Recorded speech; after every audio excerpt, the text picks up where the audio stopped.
every 6 months, depending on people's schedules. Oh, the clickety-clack of dice in our crew keep me warm inside before we smack down an evil cold just to gain a level. And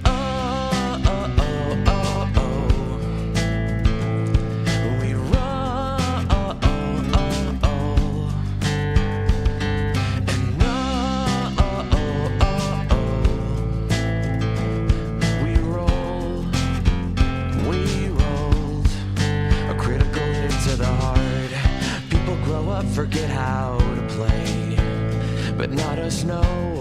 We laugh due to a dad joke or innuendo. Probably it's how every adventure that we create is our own cinematic universe, and it ties us together, and we will never forget.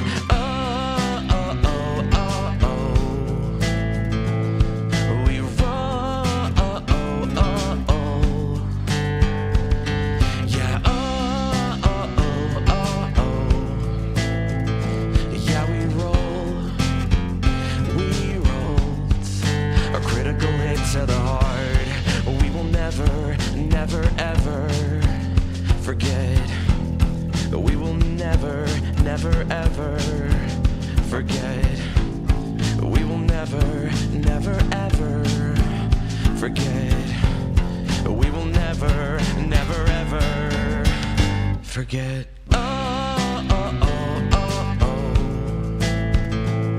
We roll.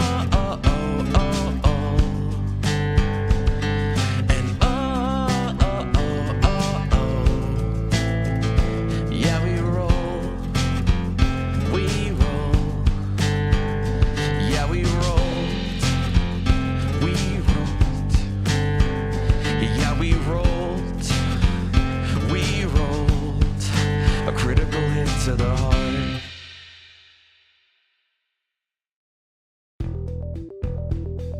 Dinner and a Game and Many Worlds Taverns have partnered together to bring incredible teas and coffees to the Dagger family. And now you can get 10% off of your orders when you use the promotional code Dinner and a Game, all one word, no spaces, at checkout. And if you use our link, manyworldstaverns.com/dinner and a game, we get a little bit back from Many Worlds Taverns as well.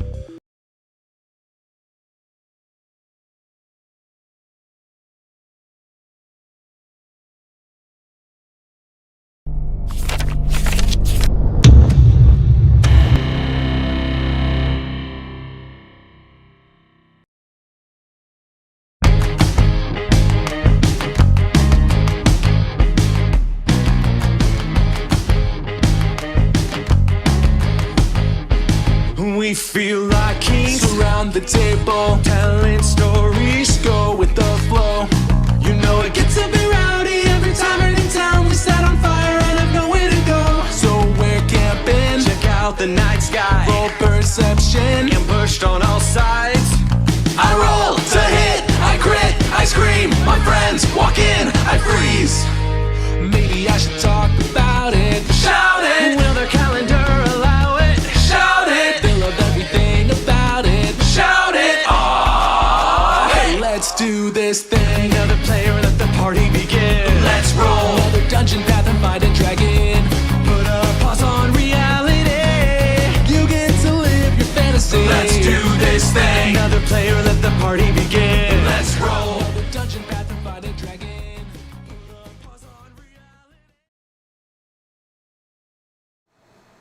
I hit the right button. I hit the right button, ladies and gentlemen. It's not often that happens. Sphinx, give me a mic check.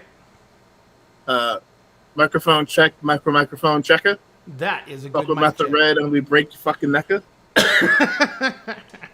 Sphinx is going for the ban early in the stream. Oh, yeah. All right. That's how we roll. Absolutely. So, folks, Wu-Tang is for the children. absolutely, Wu-Tang is for the children. Wu-Tang is for the babies. Ladies and gentlemen, we are here. This is Dinner and a Game. You are not mistaken, even though everything looks different. We are going to be doing something special tonight.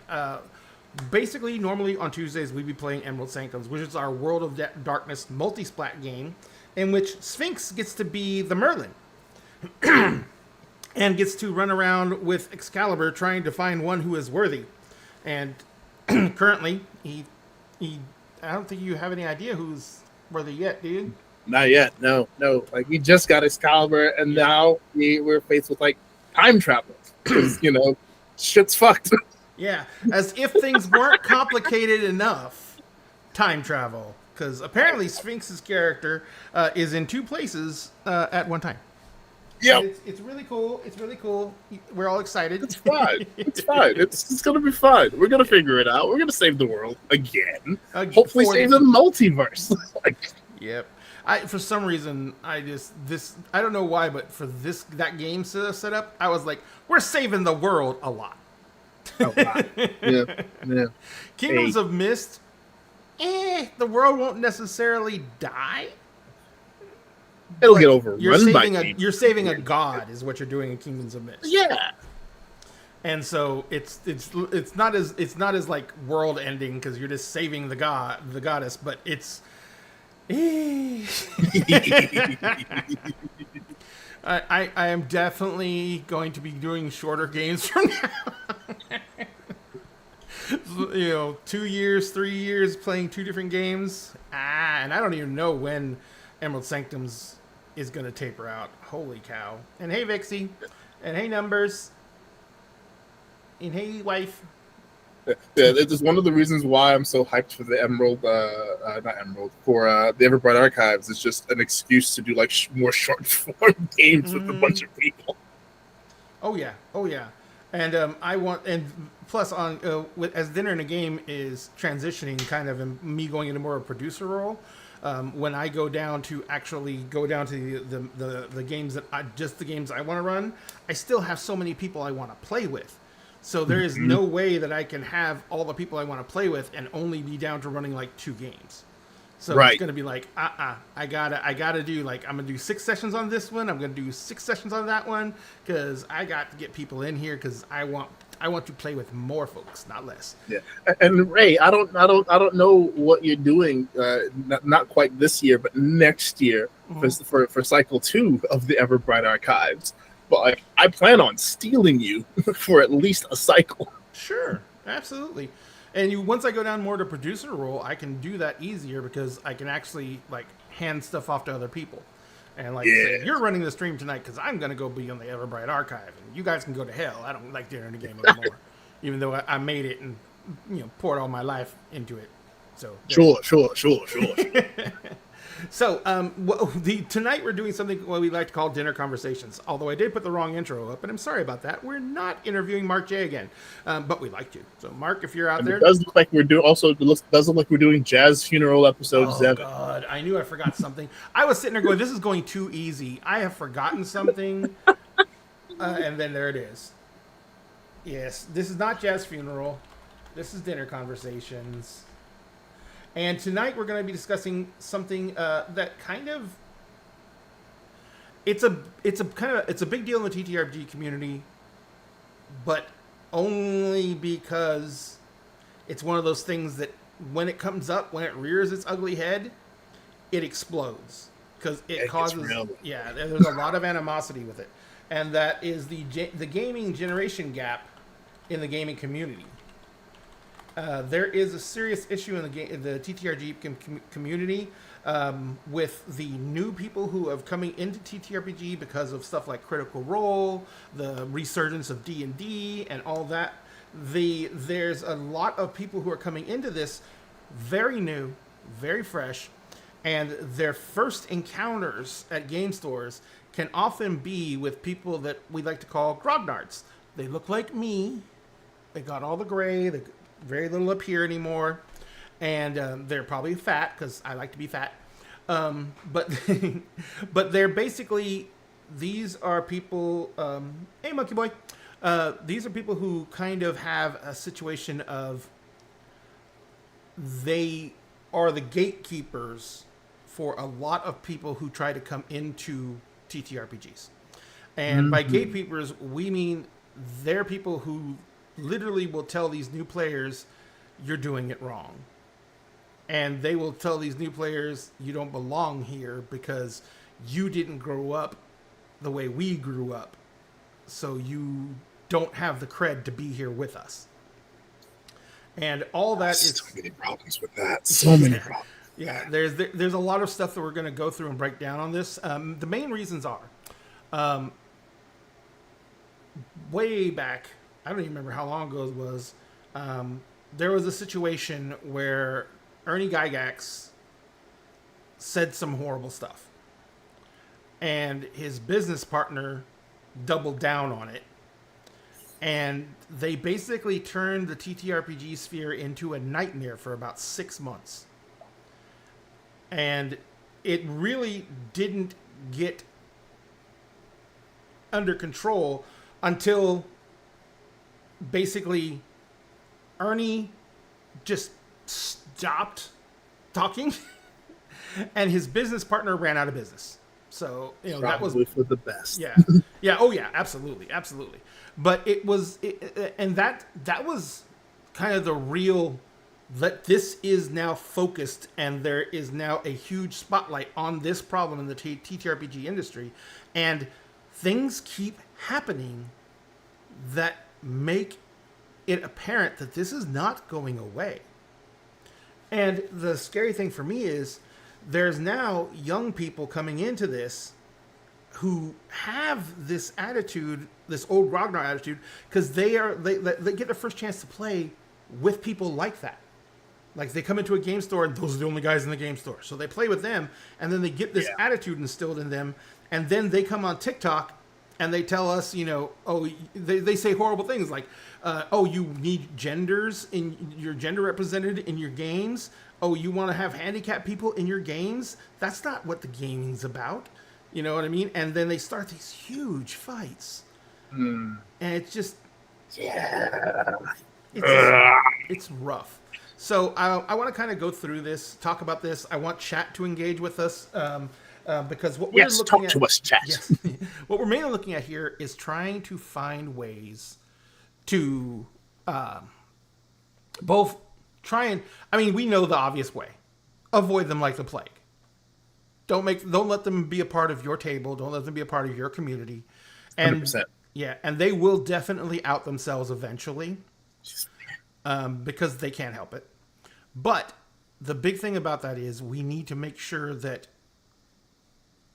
we're safeguarding our community. I always like make sure we're the ones gatekeeping in the proper way. Oh no! But yeah, no, it's safeguarding the community. That's much better. It was a lore that was handed down to me by my grognard predecessors. Don't tell me about the deep lore. I was there when it was written. Sorry, I couldn't help myself. Oh yeah, absolutely. It's a classic. But the other thing about it is that, you know, we want to actually discuss also things that we as a community may be able to do to try and help these people actually reintegrate or integrate into the community, as it were. Because, you know, everyone deserves to have themselves represented in some way, shape, or form. Absolutely. But we do have to draw the line at points like when what you consider to be the core of yourself is someone who wants to deny the existence of others and the validity of others, that's the line, that's the breaker. You know what I mean? Yeah. So that is not something we're going to really cross, because I don't think that if you find someone who is transphobic, everything like that, and don't even try. We're not looking at that. We're looking at people who are like, oh, here's a good topic. This is what we're going to start with, actually. The Edition Wars. The Edition Wars are one of the most basic form of grognard conversations, because 5th edition is getting a new edition. It's going to be I think they're just calling it 2014, D&D 2014 or something like that. Or 2024. D&D 2024 or D&D something, yeah. So it's getting a new edition. But this always leads to something called Edition Wars.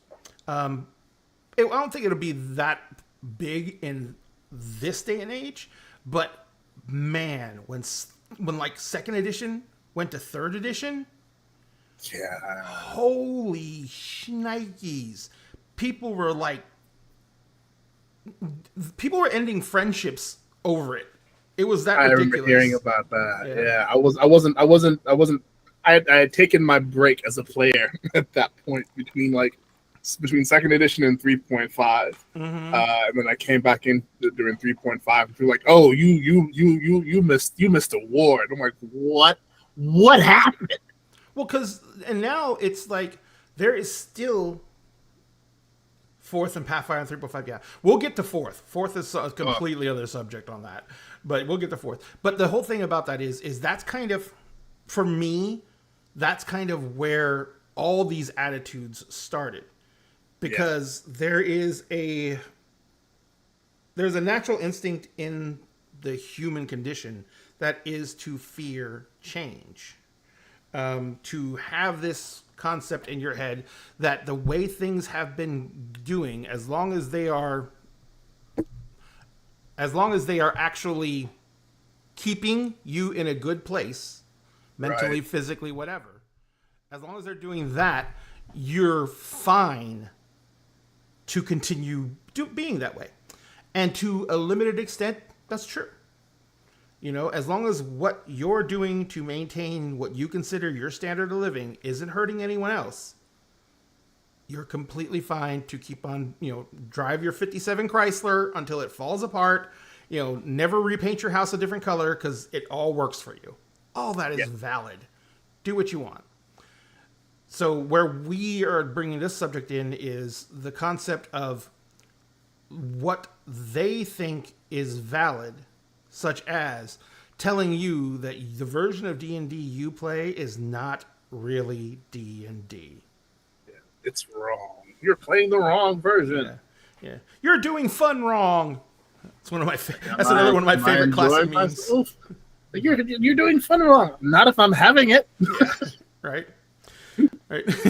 That's like, these are the people's like, oh God, I just thought of something horrible, but I'm gonna let it go. I'm not gonna let it come in there. So let me see what chat's saying. Yes, I'm glad. The number says, I'm glad in my group when we welcomed some younger players, they were with us for their first games to have them learn the proper and open and diverse gaming. That is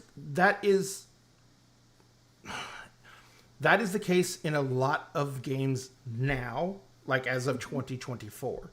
But remember, it's been 10 years since the launch of 5th edition. God, has it been that long? 2014. Hey, we're old. It's 10. Yeah, we're real old. But so it's been 10 years since the launch of this edition. And the big thing about the situation boils down to when new players was first starting to show up in like 2014, 2015, when the new edition D&D came out. That was also roughly when Critical Role launched in 2016, I think, is when Critical Role launched. And before Critical Role, there was My Brother and Me, the podcast. They did some D&D games streaming. And then Acquisitions Incorporated as well. Yeah, Acquisitions Incorporated started just a little bit after Critical Role. But all those things caused this,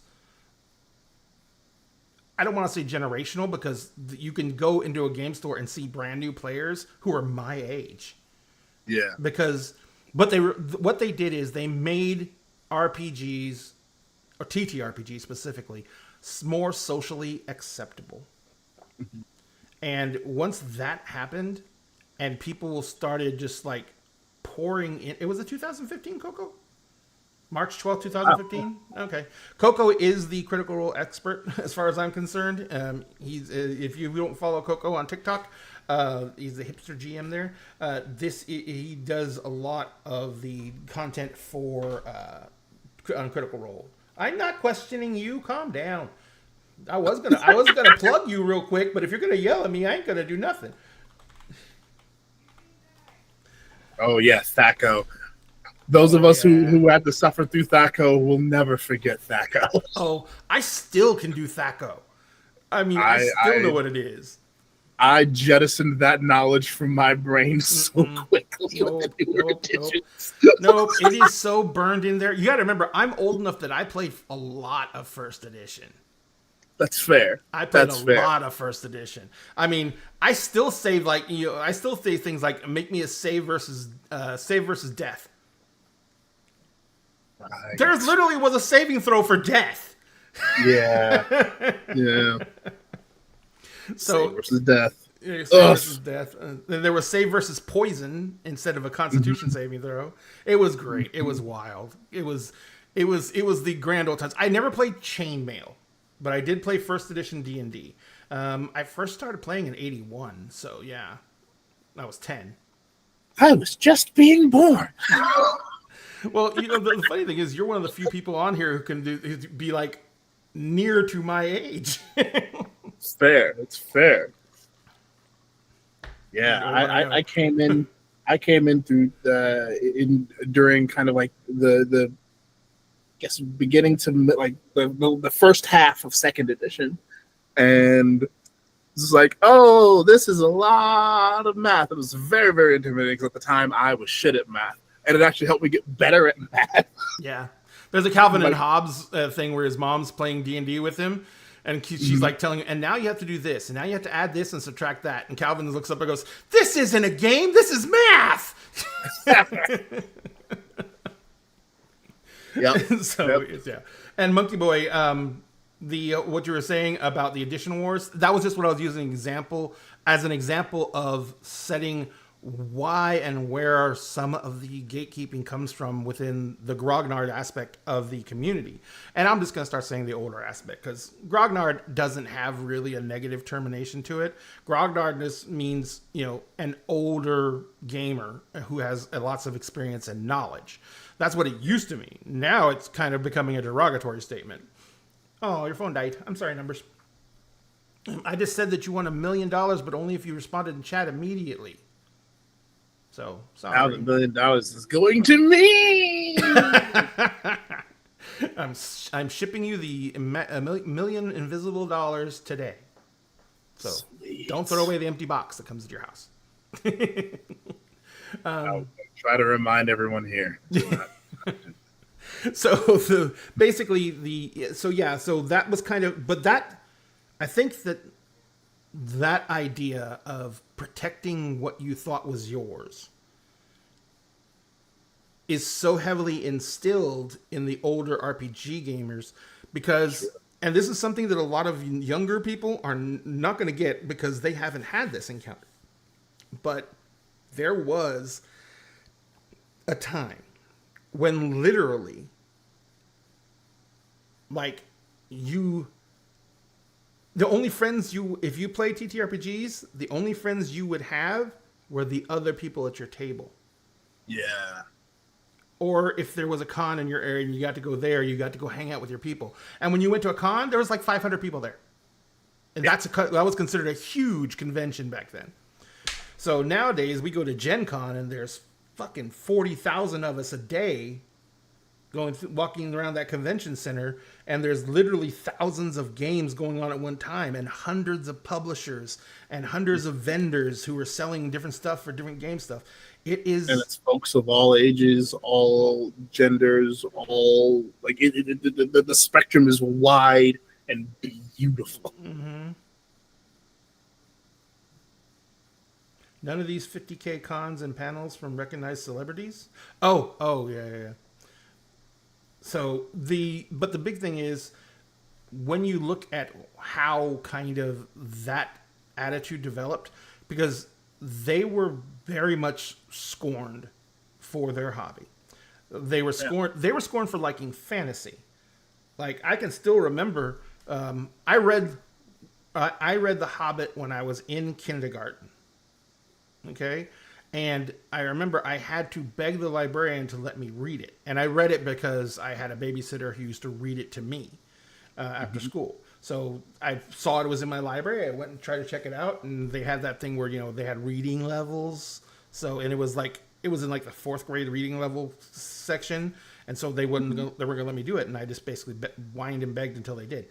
But so I remember walking around in my junior high with my Tolkien books, or my ElfQuest magazine comic books. I loved ElfQuest when I was that age.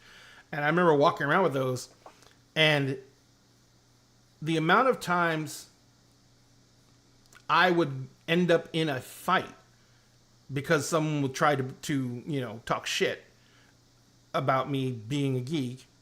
The biggest problem is I'm big, period.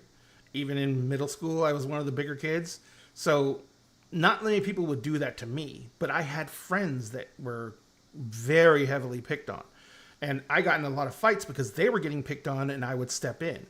And I could see how they were being treated by other people. And it was very upsetting.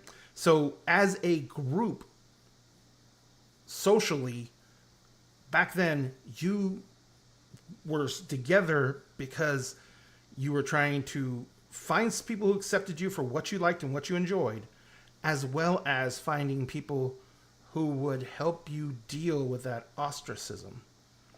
And that made for very tight-knit social structure. It's people who experience trauma together bond over that trauma, and it's not necessarily always healthy. Right.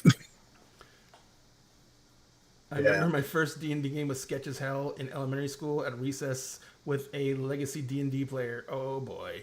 Oh boy. What movie were you talking about, Hipster?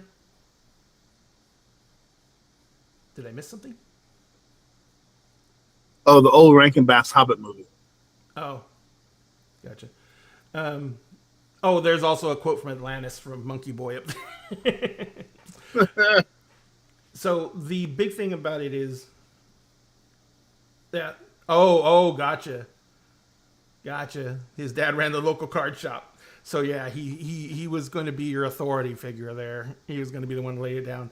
But yeah, so they have this concept of this is ours, and now. And this is I have an actual example for this that happened at my local game store. And now what these people are seeing is in their safe space, the hobby game store, they're seeing these people that came in and they basically were and are the people who were picking on them. They see the people who are, athletic and the people who are, fucking healthy. let's just be specific. But they see the people who are not what they considered part of their social group.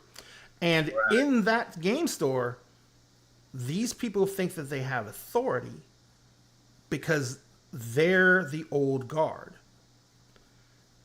And some of them want to protect what they feel is theirs, so they don't want these people showing up. Others of them want to be able to exert authority over people that are representative of people who attacked them in the past. And others just are mired in it and don't want to change. And they want to play everything as they remember it. I was tiny and vicious until I hit high school. Then I got big and vicious over my friends and hobbies. Before I did D&D, I was doing LARP. Yeah, that's another one. Holy shit. Friends' backyards and being bullied for it. So also, Miss Dagshow is talking about the launch of VTM and Vampire the Masquerade. That was another whole... That's created something in the current vampire community that they're kind of going through again. Of like, we play a revised version of 3rd edition Vampire. Vampire is on 5th edition right now.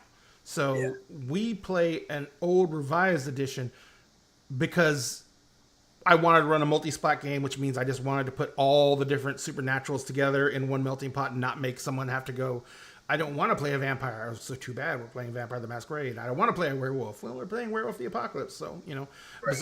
So I let everyone choose what they wanted. But to do that, we had to play an older edition because all those books aren't out. Which, White Wolf, or not White Wolf, World of Darkness, fucking hurry up. Yeah. Well, I grilled them at Gen Con, and that's how I found out that Mage is the next big thing coming. But they were just like, but we have no one to write it right now. Everyone is doing something else. Fair enough. Yep. but yeah, there's something similar to happening in Vampire, because there is a huge upsurgence in the Vampire the Masquerade gaming groups. It's still incredibly popular, but so a lot of these people are coming in and they're getting met with lore gatekeepers, because Vampire the Masquerade has more lore than anything except probably Forgotten Realms. And Yeah, if sounds you're about right. if you're like me, when you were into Vampire, I read like all the clan novels. Yeah. I read all the fucking source books. I had all the fucking source books. I was in my 20s when that happened. So I was waiting I tables. watched the show. I know. The show when it I came. have the show on VHS still. I have movie files of the show Yeah. that I had back during my Black Flag days. I found it and I was like, mine now. Monkey Boy, if you never heard of Vampire the Masquerade, you're in luck, because both Sphinx and I are old hands at that. And it's actually, you can just call it the World of Darkness system, because they have multiple types of supernaturals, but it's basically a modern urban supernatural RPG. And the way they design their world, all the different types of supernaturals fucking hate each other. So if you're going to play vampire, you're usually all going to be vampires. If you're going to play werewolf, you're all going to be werewolves. If you're going to play mage, you're all going to be mages, because they just hate each other. And so what I did with this game is called, it used to be called an Orphans game, but now it's called a multi-splat game, because obviously Orphans is not a good thing to call any. It's very bad. But yeah, so it's a multi-splat game, which just means we allow you to use any of the books. As long as they were published, they're legal, they're good. So, and what you were saying, hipster, with the dude bros walking around in D&D shirts, it still is a reaction for me, and that was kind of the example I was going to give you guys. I remember I was huge on Adventures League from 2014 to around 2016, 17. I was huge in Adventures League. I ran one of the largest epics for D&D ever, at 189 participants. Goodness gracious. Non-GM participants, only players. 189. It's insane. Yeah. We literally had to recruit some people who were there to actually play. We had to recruit them to GM because we had to stand up more tables. So it was big. But anyway, what I'm saying with that is, there was a guy who discovered D&D late in life. He was in his 30s, mid to late 30s. He was a firefighter, very, dude bro, very jockish. And he would come into the gaming store every single night. He got up, come in the gaming store. He and his wife come in the gaming store. And the first thing he'd do is he threw the door open, and at top of his lungs, he's like, "What's up, nerds?" And he was absolutely just trying to fit in. He was being jovial. He was counting himself in as a nerd. Like, "What's up, fellow nerds?" But what he was doing is, you could see people throughout the store flinching because they heard someone come into their store and yell something that they associate with trauma from their past. Sure. Yeah. And I had to tell him aside. I was like, "Oh man, bro, don't do that. You're scaring people." He's like, there's a lot of people in here who, when they heard "What's up, nerd?" they were expecting to either have to run or get a beat down. Right. So, That's crazy. And I was also in Adventurers League kind of around that same time here in Washington. And I mean, very kind of like similar person type would kind of do a very similar thing. "What happened, geeks?" But what very, very different response from us. Like we treated that place like it was Cheers. Mm-hmm. So it was like Norm had just walked in, "No!" And then everyone was like, yeah. And I think that was mostly because we had so many new players and so many young people there, and like even like the couple that ran the store were maybe at most maybe 5 or 6 years older than me, and like I could definitely see like the first couple times that happened, like they got like uncomfortable, but after that, like I guess they kind of like fed into the energy of the crowd and then in the room, and this just kind of got into it too. And it's like, well, I can definitely like as someone who grew up in the era where like being called nerd and geek was for all intents and purposes a slur, and I hesitate to use that word for reasons that should be obvious. It was just derogatory. It was very derogatory, yeah.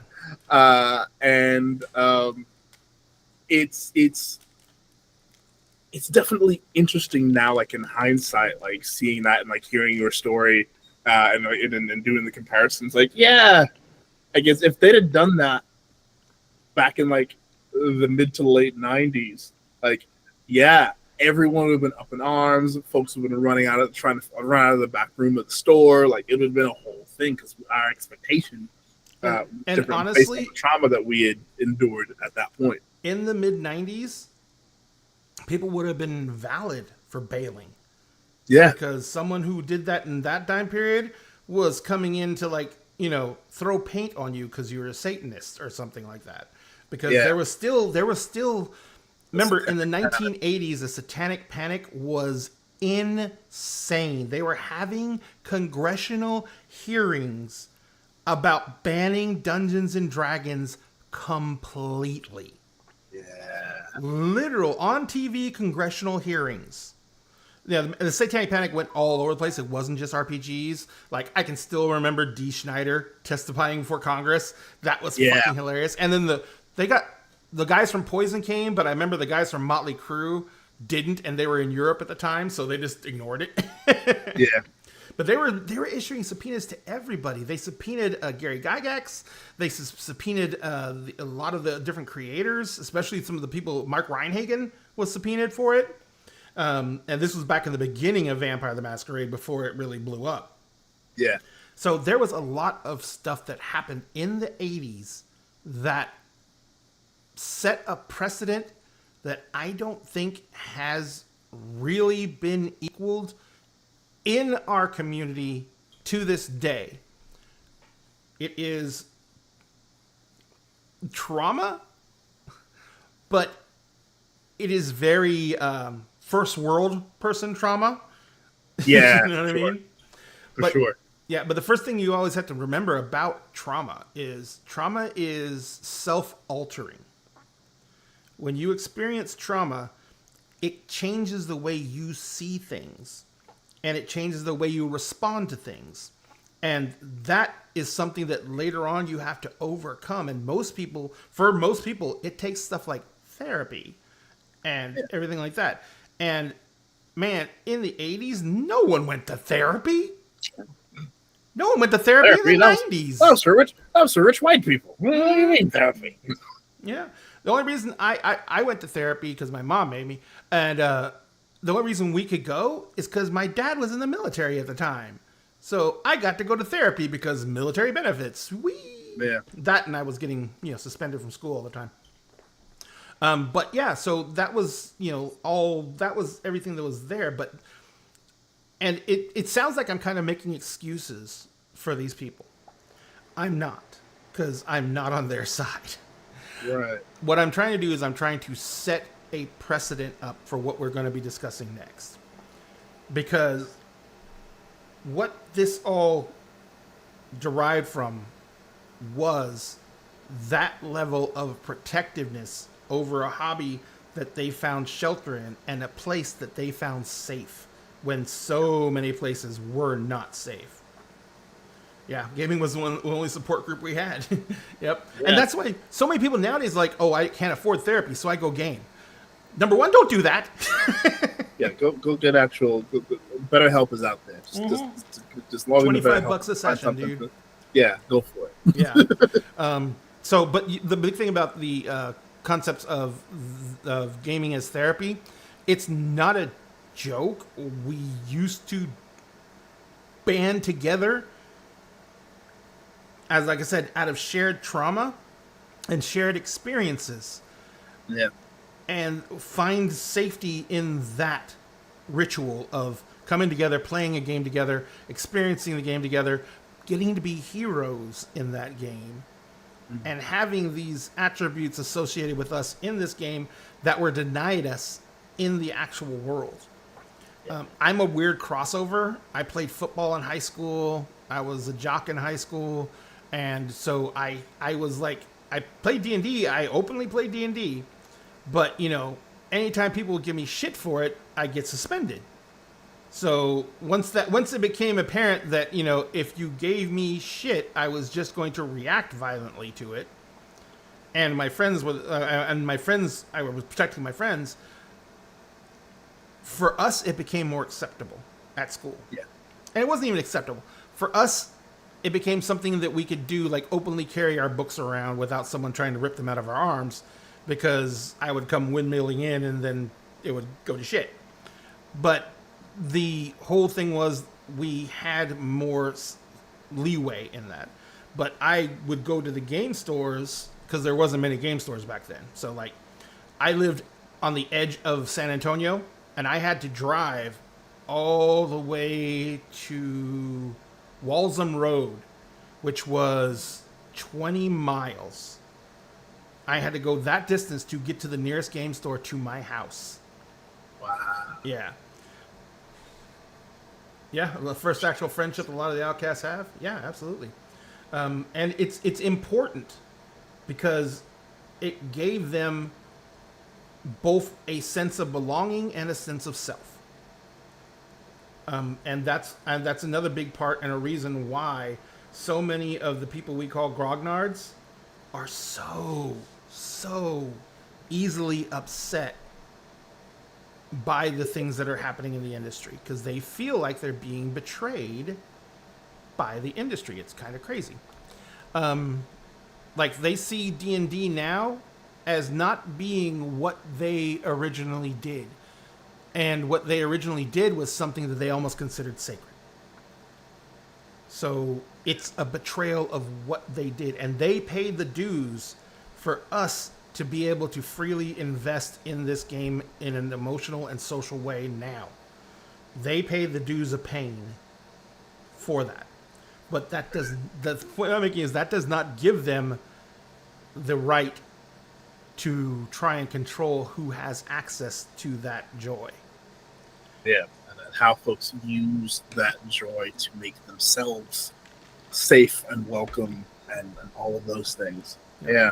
And it's sad to see them using the tactics that were used on them to make Right. other people feel like they don't belong. Right. Ugh. Yeah. Yeah. And pointing it out to them is one of the...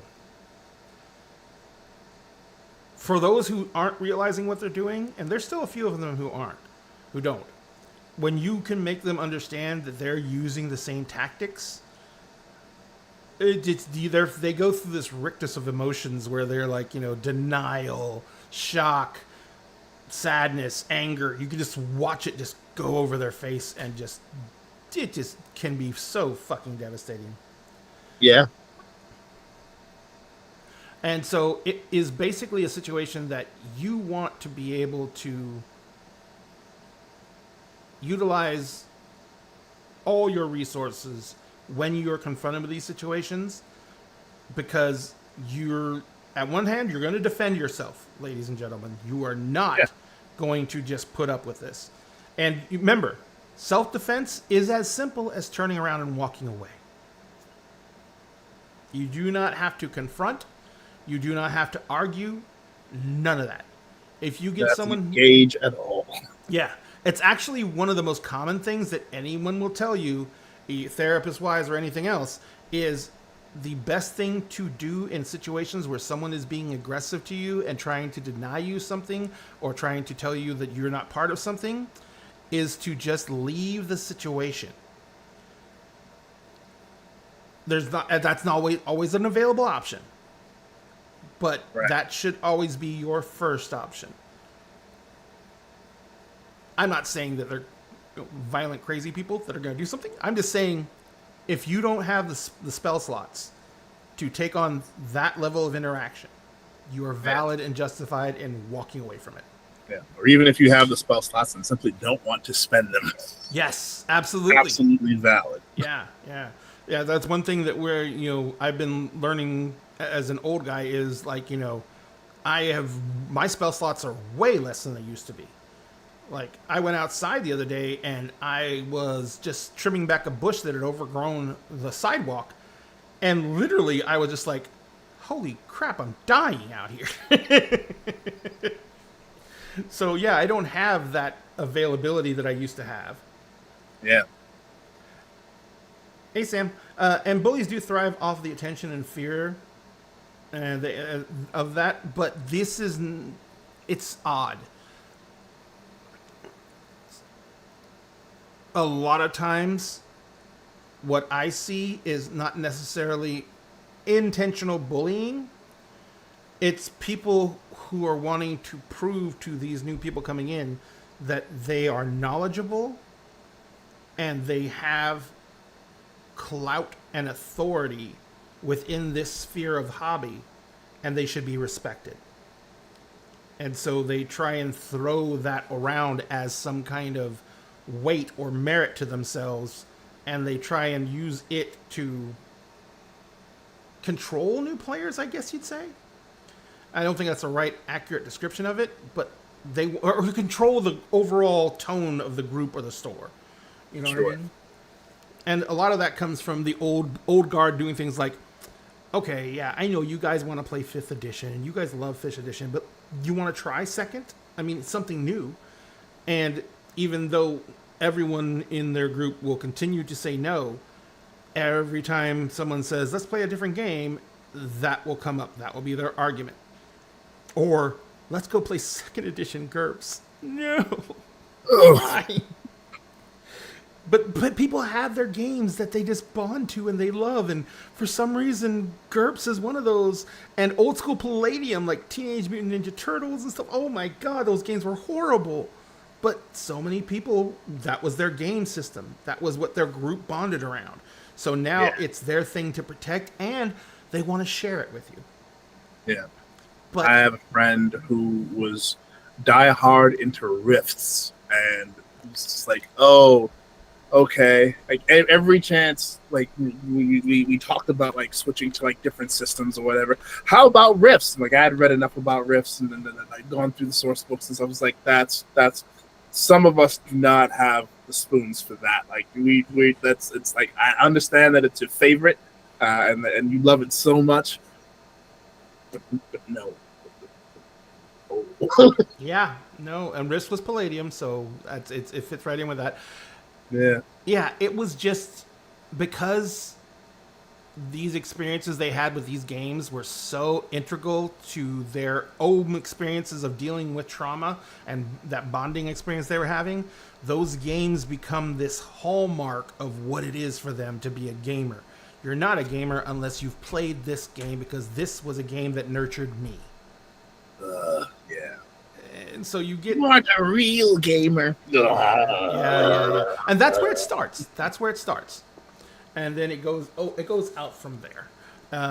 So it's a very hard and difficult thing to think about on the level of why should I even care about these people who are trying to make my life more difficult by trying to keep me out of this hobby, or trying to just make this hobby less accessible to me. Right. And like I said, the spell slot analogy still fits. If you don't have the spell slots, don't interact. Just don't engage. Let them go. They'll find another person to annoy. There's always people in the game store. Or they'll find one of their friends and they'll go talk about their favorite games for hours together, because they have that bonded experience. But as for you, your spell slots are the best thing that you can safeguard, because they keep you going. So like we said, don't waste any on this situation. But at the same time, oh, hey, Zeb.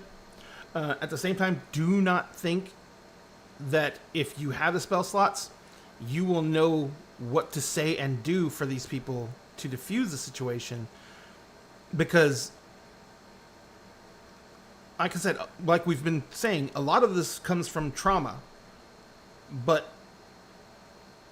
if they have this and no hair up here, and they haven't dealt with that trauma yet, that is basically become a core of their personality. Yeah. And It's very unhealthy. yes, they've been living with this for so long, and they've taken this so deeply into heart that when they see all these new people coming in who look like people who traumatized them back in high school, they can become, this is the people that we're kind of getting to, they can become some of the most toxic people in that game store. And that's kind of where I was going when I brought up the subject of Ernie Gygax, his business partner, and everything that happened. If you don't know who Ernie Gygax is, he is the son of Gary Gygax. Gary Gygax has like 4 or 5 kids, 5 maybe. He has 2 daughters and 3 sons, I think. He had a big family. And Gary Gygax himself was problematic. What was the thing where he thought that, like people's races actually dictated some of their functionality? What was it called? Fuck. Oh, it's right on top of my tongue. And I know, that's what I was doing too. I hate it. Eugenics. Eugenics, yeah. So Gary Gygax believed in eugenics. He believed that women were inherently physically weaker than men. That men were inherently the providers and the breadwinners for a family. He had a lot of views that were not good, and he put them into the game. Okay? That's why there's races that are completely evil in the older versions of D&D. Like, for the longest time in D&D, you couldn't play an orc. And if you played a half-orc, there was literally statements in the game that the only way half-orcs were created was through SA. It literally described that in the rules. They were considered children of trauma. Yeah.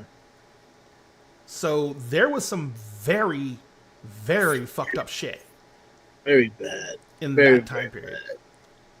Oh, hang on a second.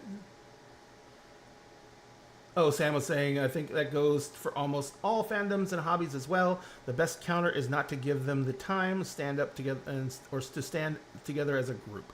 And then Monkey Boy said, the best counter is just to be as positive as possible. If someone's trying to mess with you, see you smiling, the best counter is to not stop smiling. And then he said, Monkey Boy said, and gentle parent them if you have to. It's pretty funny. But yeah, so it's and that is true, Monkey Boy. Just being really gentle and sympathetic to them can put them off their guard, make them forget why they're mad, But then again, that comes back to, are you in the right place mentally to do that?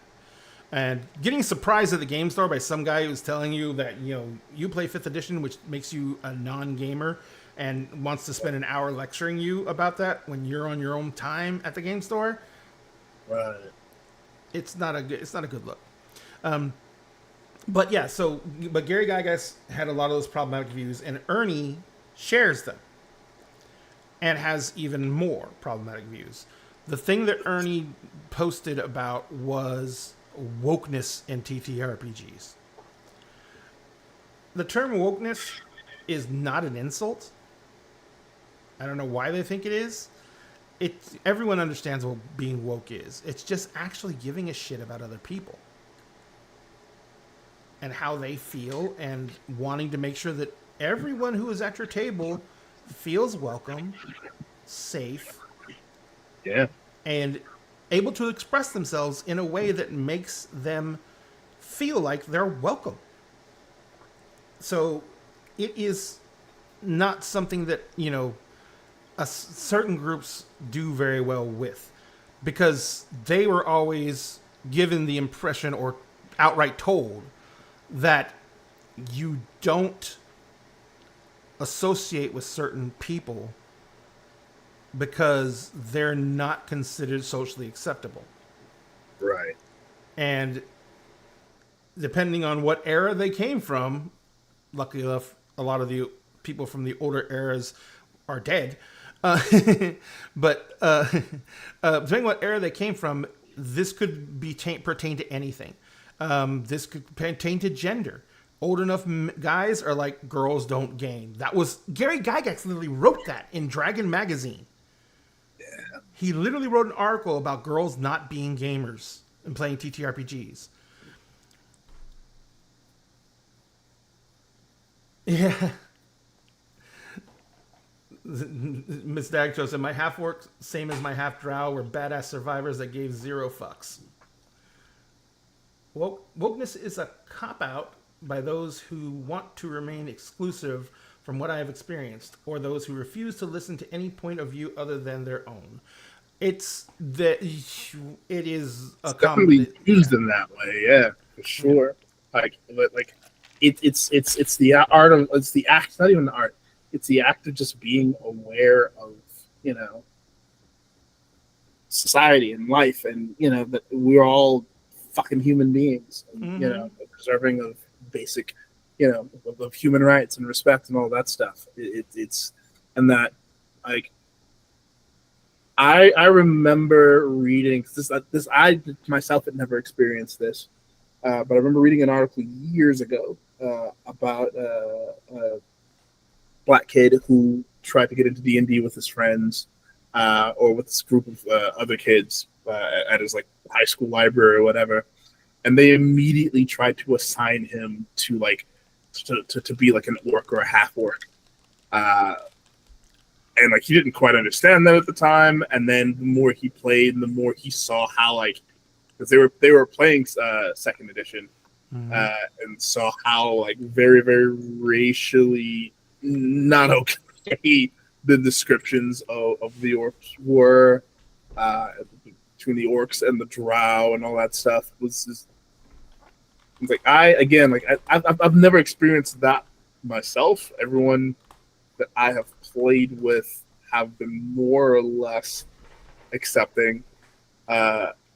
although there was like when I got into 4th edition and played with the group, it was very much like, well, you know, I want to play a dark skinned elf. I want to play a black elf. Like, oh, you want to play a drow? I'm like, no, that's not what I mean. It's not what I mean at all. You know that elves can be black, right? Like they can be. Like, it's fantasy. We can make sweet. We're making shit up, and it just kind of like caught them off guard. I guess we never considered that. It was an all white table. Of course they had. Yeah. Like, you. Zeb over on YouTube said, as I've gotten older, it's really a shock how seldom people will look outside of themselves to understand more of why they think they do, or why others think they do the way they do. It can be very much, especially when you're encountering people who are so mired in their way of thinking and will not represent anything, let anything else be represented in their minds. It can be very disheartening and discouraging to come across that. Yeah. I think one of the worst things that people can come across that is a group of these grognards, and like maybe being invited to that table, because if you get into a table like that, it can become very apparent very quickly that you're someplace that you don't feel comfortable. And then you're in the situation of, how do I make an exit? Yeah. For me, I've been to like maybe one or two tables where it was very, very clear. It's like, oh, I'm not going to enjoy myself here. And, you know, stayed there for a session just to be polite. And I was like, you know, and at the end, like, you know, I don't think this is for me. This is like, you guys are cool. Thank you for inviting me. Not for me. I'm gonna go figure something else out. There's literally channels on YouTube and stuff that literally their entire content is horror stories from TTRPG tables, like Crit Crab and some of the others like that. And some of these stories are old, so some of them come across things like what Sphinx is talking about, tables that were much less than accepting. And what you have to understand is a lot of these tables, a lot of these tables are usually made up of grognards.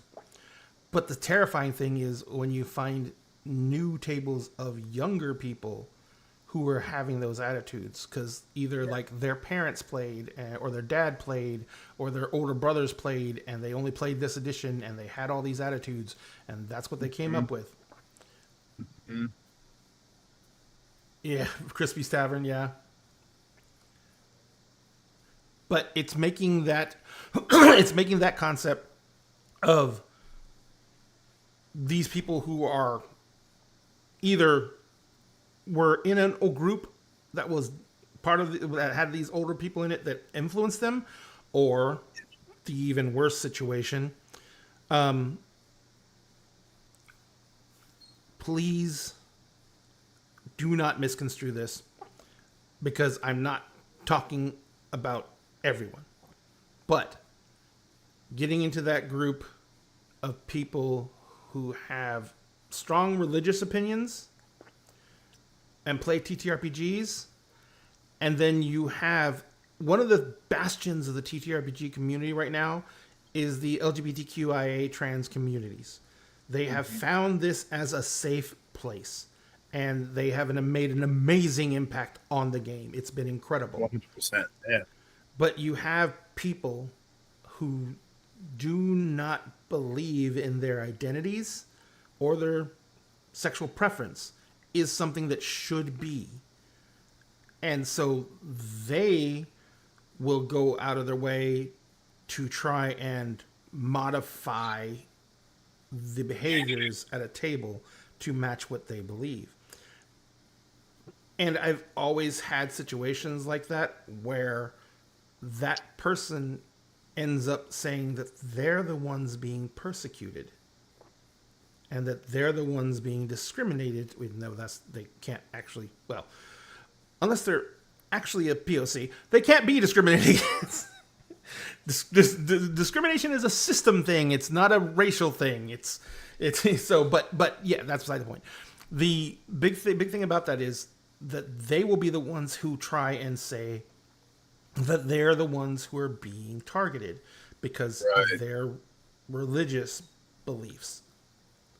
And that is one of the most difficult situations I have ever encountered at a game store. I literally had a person, she got incredibly upset because one of the NPCs that was in my game was trans. And she got incredibly upset about that. There was younger kids at the table, but they were like all teenagers, like 17, 18, 19. And she was like, there are children at this table. She got really upset. And she went over and stomped over to the store manager, who was actually the owner of the store. And of course, a friend of mine.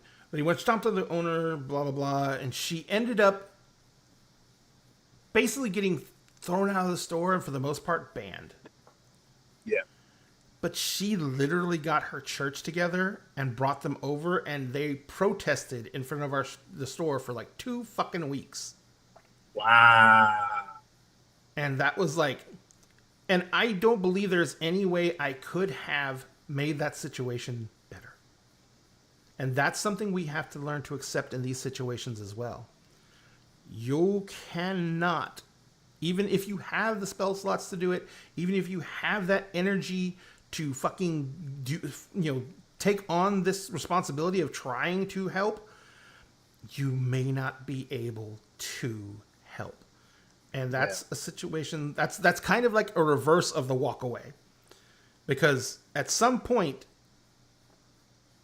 you're going to need to understand that even though you could stay going with this and you could keep trying to fight this fight, this particular individual or this particular situation is not going to be tenable. Yeah. And that is probably the shittiest outcome of anything. Well, it's also like understanding that folks who change often are open to change or are willing to change or are willing to hear someone with a differing opinion out and have their minds changed in that way. Folks like what you just described are very hard set, very this is who I am, this is my entire personality in their ways. And once they get that mob mentality will take over. And it's easier. While it is easier, it's still difficult. But it's easier to convert one than it is to convert a mob. And it's just I don't deal with mobs at all. The mob comes in and I'm like, you know what, this isn't worth it. I'm gonna go do my thing somewhere else. I'm holla at your boy. Yeah, yeah. But yeah, that's unfortunate. That's really unfortunate that happened. That sucks. And people have to also understand something. I'm in the South. I'm in Texas. And I was living Southerner, yeah. I was living in Houston at the time, and anyone who goes through a Texas town will understand what we mean when we say you can't walk 10 feet without kicking a Christian. Because there is a church on every fucking corner. And I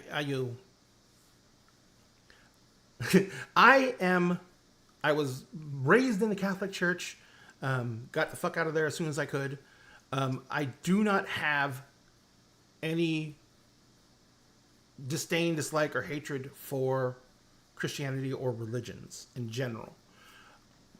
But when a group of people want to condemn someone based on a book that has been rewritten so many times, it has versions that have names,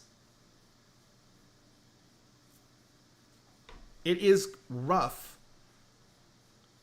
to be able to not have situations like that happen. And so, I know Sphinx is up in the Northwest. I know it's much different socially up there, incredibly so. I've been to the Northeast. I've been to New York. I've been to Pennsylvania. I've been to New England, the New England area, Boston. And Pennsylvania was the nearest place in the Northeast I found to Texas. Yeah, I didn't realize that. But there's a reason that Pennsylvania is called the city, Philadelphia is called the city of brotherly love, is because everyone there is trying to kill each other. So yeah, that's fun. Oh, you moved to Colorado last week? Congrats, Zeb. We've been thinking about moving for a long time, but my family's here, our business is here. It would be a huge undertaking to move, but every single time, never mind. Every single time we think about it, it gets a little bit harder to not think about it. Yeah. So, but what we were saying about the situation with the older generation, and this is when you're in a game store and you're there for your initial entry into this hobby, like Zeb over on YouTube was saying that they just got into the hobby recently, and that they were thank you. They're saying that they basically just got hot in the hobby recently. They're glad they found us because they're getting a lot of information on how things used to be. When you're going to a game store, you're entering this microcosm of people who have been in this for a long time, like me and Sphinx. And you're going to get people who are brand fucking new. And like they caught the Critical Role animated TV show, which made them go check out the Critical Role stream, which made them go get excited about D&D because they're watching professional voice actors and they're watching them put on this incredible show. And then they get to the game store and they want to play a game. And if they end up on a table with these type of people, it's going to be one of the worst experiences they could possibly have for an induction into this community. And I have seen so many stories on like Crit Crab and stuff like that, going back and forth, but of people, new people coming in and having that experience. and like saying that they didn't game again for a year, or they wouldn't go back into a game store for like 2 years because they were treated so badly. Monkey Boy, you live in Cali? Oh, but from Georgia? Yeah, no, it's all real. All the stories, they're all real. Oh, true. But yeah, I'm fine with 100 plus temps for angry people. They've proven to not always make the best decisions. Gotcha. But yeah, so and oh yeah, Zeb said it's the same in Oklahoma because he moved to Colorado last week. That's why I said congratulations. But yeah, the big thing is that when you are looking at this fundamentally from the point of view of what you can do to make a situation better, that's kind of what I wanted to talk about. But I do want to give us a little bit of a break, and one of our other castmates is going to be coming in on the break as well. Sam's going to be joining us. And so what we're going to do is we're going to take about a 15-minute break, and I'm going to let you watch. I literally have made a commercial. So you're going to watch a commercial. Ooh. But it's got good music. And I talk on it, which probably don't. I'm trying to get someone else to do the voiceover, but no one wants to help me. But we're going to be back in about 15 minutes, guys. I got to bring Sam in, and then we'll get everything set up. So see you guys in about 15 minutes.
Oh, I forgot this. Doot. Sorry, Sam, I chopped your head in half. It's okay. I've definitely suffered worse pains. Oh, where's the chat? Did I just cover it up? I covered it up. Put this here. Sorry, folks. This is the joy of doing things on the fly. Hey, When ad hocking it up. At least you're not upside down. I can't be upside down. I'm too fat. All right, so thank you very much, ladies and gentlemen, for waiting. We really appreciate it. This is Markov & Co. Sam. He plays in our Wednesday Kingdoms of Mist game. He runs games for us on occasion when we can get him in, and we have him currently getting ready to run... Oh, wait, I shouldn't say it. You wanted to be a surprise, right? I mean, you can give a little teaser out there. Okay. It'll help bring people in if it interests them. He is going to be running a Star Wars 5e game. And there is a set of rules for Star Wars that are 5e that are literally, they're free. They're fan-made rules, and because it deals with Star Wars, they can't make any money off of it because then they'll be violating trademark. So it's out there. If you guys want to check it out, we're going to be putting the links up when we go on to do that game. And you guys will be able to see it. And it's like I said, it's all free, so it's great. And they've got a lot of stuff. I want to say just looking at like the various species alone from both films, the cartoon series, a lot of the games. If I remember the numbers correctly, it's about 140 different playable species. Mm-hmm. And they've done their research. They know this game was made with love, to be honest. So, and ironically, it actually looks like a lot of the better, I'm going to say better, like quality of life changes they're making for D&D 5.5 share a striking similarity to some of the features already in play in this system. Well, we will see, but we're going to be doing that sometime later. We might be able to do it on Wednesday, but I was going to tell you, Sam, I haven't even made my character yet. So I've just been looking at everything because, like we said, it's a lot. Look, with a lot of it, if you can come up with a core concept, I can get all the core stuff in there. That way, all you had to do is look at the little optional things. Gotcha. All right. Well, let's get back to the topic. Indeed. Sphinx, remember that when you were earlier, you were describing that situation that you heard about? Did you know who that situation was about? I don't remember. It was a while ago that I read that article. Yeah. It had to have been at least 5 or somewhere between 5 and 7 years ago. Yeah. It's a very famous story because it led to the creation of one of the most well-known RPGs. It's not D&D. Pathfinder? No. Mike Oh. Pondsmith is the man who had that happen to him. He is one of the very few creators in the TTRPG space that is a person of color. And because That's of that... the Mike Pondsmith. Yes. Yes. He created Cyberpunk. As soon as I heard the name, I'm like, wait, I know that name. The Mike Pondsmith. Yeah, the Mike Pondsmith. That's his... He tells that story at cons when he goes in and describes, what his experience was like being a person of color in the gaming sphere back then. Yeah. He tells that story at cons, and it's just like he is the man. He's kind in of like amazing. the best way possible, like the man.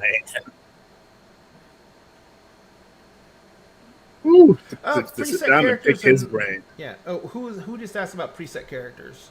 Are preset characters a common thing? Zepkis. So preset characters, it all depends. If you're new to the game and someone offers you a preset character, go ahead and do it. Unless it's something you absolutely have no interest in playing. But if they have presets, they'll probably have a preset that's like in the class that you want to play, or the harder part may be getting the racing class. But if it's your first game, you just want to throw in and you want to learn, take a preset. They're usually generic presets. They have good stats. They're made with point buy system 90% of the time, which means they're going to be balanced. And you can always, if you don't like the spell list, change it. If you don't like the weapon, talk to the DM and change it. Because that's what it's there for. It's there to give you just a platform to build something real quick and then you can jump right into the game. But presets are very common at conventions, and they can be really common at Adventure League games. They have they issue like 40 preset characters for the Adventure League. They're available for download, and so that way people can have a huge pile of different characters. Yeah, Oh, no, don't most worry about systems now come with like playtest packs that have like preset characters and stuff like that that are a lot of fun. I know the Fabula Ultima definitely does, and they have a version of the playtest or preset character sheets where it is super easy to alter things like name and hit points and weapons and spells and all that stuff. So yeah, highly big fan of presets. So also, when we did Eldritch Automata, which was a TTRPG that we demoed before its Kickstarter even came out, when we played Eldritch Automata on here with the creator, Mark J, who, interestingly enough, from the intro, was the person we were going to interview. We interviewed when I made that intro, so I needed to fix that. But the Eldritch Automata, we all played pre-gen characters. Yeah. You know, we just got to read the character descriptions, the histories, the backgrounds, and then we picked the one we wanted. And that was kind of the way it went. It's really cool. Yeah, that was a fun time. Yeah, customizing in RPGs, it's really not even something that is... Yeah, I don't really think I consider it a thing anymore. It's just because you're going to make a character, you know? Yeah. And the big thing about making a character is it's going to be some aspect of you. That's all role-playing games are. So you get to explore different parts of your own personality. Indeed. The characters from Baldur's Gate 3 are Adventure League presets. They are? Yeah, they actually are. Yeah. Holy shit! Yeah, they made presets for them. I had no freaking clue. That's fucking amazing. Wow. Yeah. It's honestly really nice because then you can kind of, if you don't feel like making your own character, but because you have that, you can take a character that you've played as, that you know how their abilities work, and just dive right in. Yeah. Yep. That's the whole point of presets. But yeah, if you want to play something that is more customized, like you said, you can always build a character. It might take you a little bit of time. You might need a little bit of help. If you're in our Discord, you can always find help there. I'll put the link up real quick. Because everyone who you see here and most everyone who is in chat, they're in our Discord. And almost all of us have played or still play D&D. So, in fact, our Wednesday game is normally D&D. Indeed. Yeah. D&D 5e game that's been going on for almost 4 years. Yeah. Jeez. Yep. Here's to that. Yep. Sam's in that game. Sphinx is in that game. So yeah, it's been around, and I run that game. I was watching a clip the other day of Grompak and Sugash, and it's like, oh, yeah, I know. those guys. I wish they could have time to come back, but Rome. Yeah, he just can't. His back is just too bad. Yeah. Yep. Thank you, Monkey Boy. But also back to the original topic. What I was going to actually get into with a little bit is Sam is from a younger generation.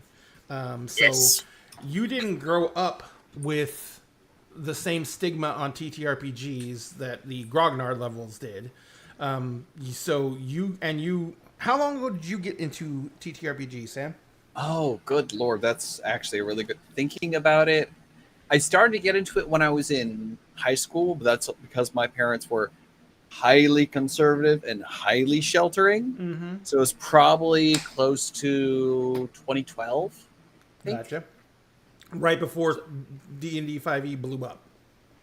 Well, 2 years prior, I know Pathfinder and 3.5 were still going strong. I don't know if 4th edition had come out yet. 4th edition was What year out. was this? 2012. 4th edition was out. 4th edition had been out for a couple of years. 3.5 was only going strong because everyone hated 4th edition. Yeah, I And- love the fourth edition, but- so I'm one of like the handful. I mean, I'm definitely in the minority. I Alright. love the fourth edition. I love some of the classes they did for fourth edition. I love some of the way they did some of the abilities.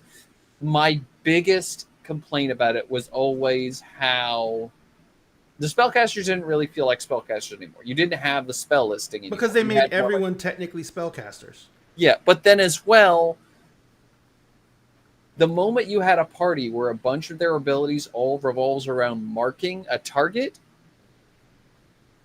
it sucks because the moment you only have like one boss monster, everyone's trying to mark it, but a target can only be marked by one person at a time. So in order to cast your ability, you have to break the mark that somebody else has on theirs, and then you're immediately getting yours broken. Yep. It's a But, mess. Yeah, but that all that being said, the big thing about 4E was that's good. That's a good. That's that's not a good example for what I was talking about with the edition wars, because although I did not hate fourth edition, and it was just a different mechanic for me, and it was kind of fun. The whole point of fourth edition for the community was the majority of people hated fourth edition. And it's why Pathfinder became such a dominant force in TTRPGs at that time, and what made Paizo such a huge juggernaut. Of course, unfortunately, Paizo is no longer a juggernaut, but which is sucks because M still hasn't run my fucking game of Starfinder yet. Don't think I'm ever gonna let that go. Oh no. Trust me, I'm not going to let that go. I'm going to encourage it. I am going to encourage it. And if there's certain things that she struggles with, fuck it, I'll build the stuff that she struggles with so that she doesn't have to worry about it. There's I'm a a ton builder. of shit for Starfinder. It's another Pathfinder game. So if it's out there, if you think about it, it's out there. Yeah. I think Vixie Bell, what you might be thinking of is pretty much Curse of Strahd, which was, what was the name of that realm? Oh, God damn it, now I can't. I know which one you're thinking of. Yeah. They created this whole realm. What was that, baby? Ravenloft. My wife. Ravenloft. Yes. My wife. She's the brain. Ravenloft was Ravenloft was kind of a very unique system because it was designed to be this universal bad place that you could send people to. So if your GM didn't like you or you made him mad, he'd say, "And then mists surround you," and you'd be fucked. No. Not the mist. Like we talking about the good mist, the mist mother mist, or like the bad mist? Bad mists, the ones that let you go into Ravenloft and you can't get the fuck back out. Like, oh, it's a Fey portal. Nope. Why is it all It's- misty? It's an Uh-oh. undead portal. Ravenloft was a very they went for horror in that, and I will say this: in 3.5, horror works good Yeah, because there was instant death all over the place in 3.5. there were things that could quite literally inflict negative levels to the point you were Yeah. losing class abilities, Yeah. health. Whites were only like a tier 3 monster, like level 3-ish monster, and they could do negative levels on attacks. No, they did stat drains. Shadows could do the same. They did stat drain. Shadows now they just do stat drain. They used to be able to just straight up sap levels from you. So if you were a Vixie- level 5 character and you got hit with one of those and they rolled well, you could go from a level 5 character to a level 3 or level 2. Yeah. It would fuck you really bad. But Vixie, when they redid it for 5e and everyone immediately objectified Strahd, that happened in second ed when it first came out. Strahd has always been the vampire, and because of that, he's always been the sexy. So yeah. But what I was trying to get at, Sam, is your experience with the gaming community is more of the modern era. So you like I said, you were just slightly before the advent of 5e. Do you have any experiences with the people we're describing, the gatekeepers? the Grognard. Oh, other than the ones you see like on the internet all the time. Like, I had. There's one that immediately comes to mind, but thinking back, there was another one. There was two others that I had that they weren't quite to that level, but they were definitely up there. Because a lot of people who are in the TTRPG scene, especially on TikTok, have heard of the remember the quote unquote bad boy of D&D TikTok. oh shit! Oh my god! Oh shit! This is an example of someone who is not in the actual category of Grognard. He is a young guy, but he has the same ideology and beliefs that these older gamers do, and was yes, that guy. Yeah. Yeah. It was the game I was part of that they were in. And, Oh shit! I didn't know that. Yeah. Oh, It was. Oh, that's right. I forgot that. Oh my gosh. Yeah, that was my. fun to deal with and to navigate those waters. But ugh. The other one we had, they were thankfully a lot of us in that group were very much willing to move along with the times, and we weren't, because this is when I was in the military. This is something we were doing on deployment. Unfortunately, we couldn't just get away from the guy, but we could make sure that it was very well known that we don't support these ideologies. We don't follow these ideologies. We refuse to follow these ideologies. And if you are not a fan of us going against your ideologies, you are more than welcome to leave. We're not holding you hostage here. Sam, do you remember this guy's tag on TikTok? I remember. I don't. Ask your I'm wife, having she trouble remembers. remembering. Ask your wife; she'll remember. She always remembers. Probably on my blocked list somewhere if I go digging for it. So anyway, this gentleman was a man, probably in his early 20s, and there is a thing in the community that people like to do. I don't necessarily like to do it because it's basically just fishing for drama, but it's called hot takes.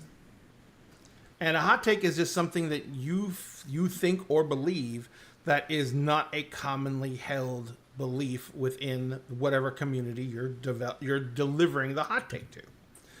And basically, his hot take, if I remember correctly, was that racism is part of the TTRPG sphere and should be allowed to be represented without people being attacked for doing it.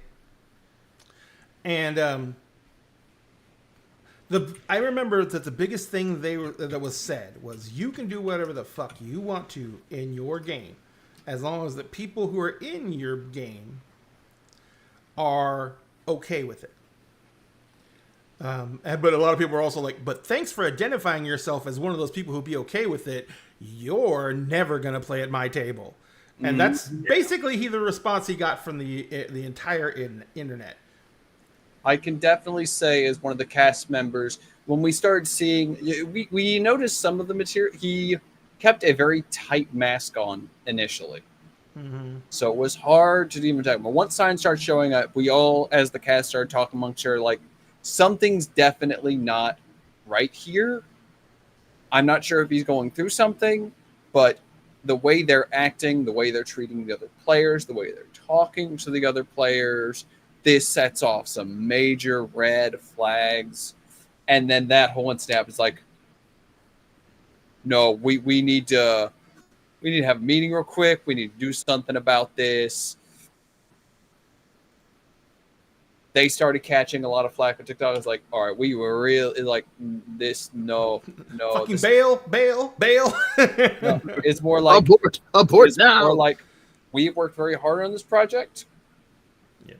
If you want to self-sabotage yourself with your actions, you are free to do so, but we are not going down with you. Yeah. No, that's Unfortunately, in our community, that's usually what has to happen in these situations, and it's never fucking easy.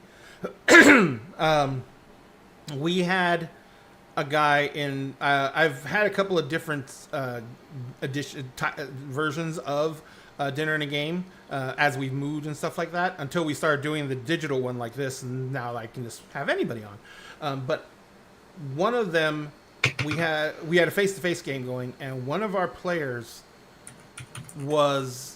he believed that pretty much everything was sexual. Like everything. Like the question and answer that got him like just booted out of the group, and had two people literally walk out of my house and go walk around the block because they were scared they were going to fucking attack him, was he considered breastfeeding to be sexual.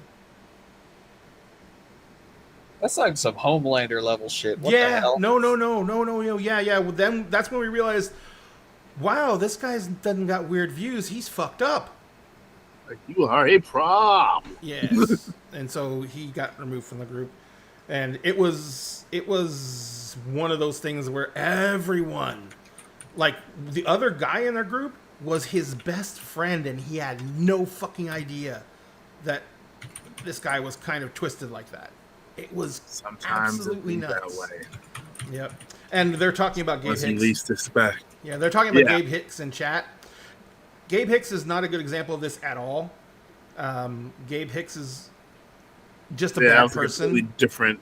That's more fucking- someone doing a bad thing and using their newfound clout in the industry. Yeah, their industry reputation to kind of cover it. Yeah, and it was just. I'm it thinking. doesn't. Yeah. Oh, Well, I remember the name Quinn. Quinn. That was their name. Yeah, I I can't can't remember what they Yeah. went by though. I think it was something that D&D guy or something like that. Yeah, that sounds about right. Maybe. But I'm pretty sure he nuked his account, so it does. I don't think you can Yeah, find he- references to You it. know, But, he kept on doing the Yeah. if I don't get any comments for X amount of time, I'll delete it. Basically, baiting more and more comments, more and more people Yeah. telling him just to cut it, just stop. That whole incident was like the epoch of like folks like when he started calling himself the bad boy of D&D TikTok, and then everyone else kind of started giving themselves titles. That is the whole like impetus for me calling myself the champion of bards. Like that's how that came about. I remember that very well. Yeah, that's another way you can probably find him is Google the D&D bad boy of TikTok. Oh, I know. I may or may not have on the Crit Crab, ironically enough, with their Crit Crab horror stories. Yeah. I'm not sure if they've done a story on it yet, but I know I definitely let sent them it over know to about them? what happened, and a lot of people on there heard that story and were Master like, of "Are you monks." kidding me?" A lot of them, I know exactly who you're talking about. I've seen his videos. It's awful. It's like, Yeah. And the worst thing about Gabe Hicks is a lot of us were friends with some of the people that he fucked over. Mhm. And we literally had to deal with the emotional fallout of these people trying to figure out what had just happened to their lives. Yeah. And it was not fun. So, yeah. We're not going to talk about him anymore. Because he's not part of this conversation. He's just a bad person. No, he's not. Yeah. I mean, But- yes, he's a bad person, but no, he's not a part of this. So the big thing I was going to ask you, Sam, is when you... So basically you've been very lucky, though. It's because you said you haven't had a lot of direct contact with this type of situation.